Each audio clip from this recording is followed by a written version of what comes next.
En octobre dernier, 2 attaques terroristes ont frappé le Canada. Depuis ces événements, les forces de sécurité canadiennes ont augmenté leur présence dans les lieux sensibles à travers tout le pays. L'exemplaire a rencontré Kevin Caron, un habitant de Québec, qui a accepté de se livrer sur sa vision du terrorisme. Est-ce que vous craignez une attaque terroriste comme à Ottawa, il y a quelques semaines? Non, pas à Québec, parce que je crois vraiment que l'attaque était dirigée envers le pays, plus que vers une des provinces en particulier. À Québec, pourtant, les mesures de sécurité semblent peu visibles, alors même que le maire de la ville, Régis Labaume, a parlé de possibles loups solitaires dans la région de la capitale. Stéphane Lemant-Langlois, titulaire de la chaire de recherche du Canada en surveillance et construction sociale du risque, a accepté de répondre à nos questions. Il est spécialisé en terrorisme. Nous l'avons notamment interrogé sur le risque des terroristes isolés.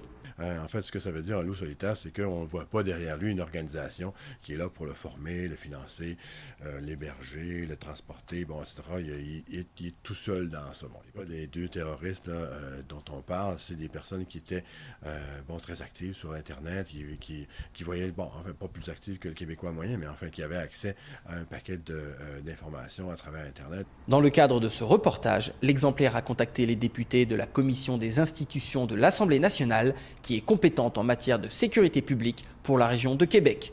Nous avons cherché à connaître les mesures qui pourraient être mises en place en cas d'attaque terroriste. Gilles Ouimet, président de cette commission, a refusé de répondre à nos questions, nous renvoyant vers la présidence de l'Assemblée nationale.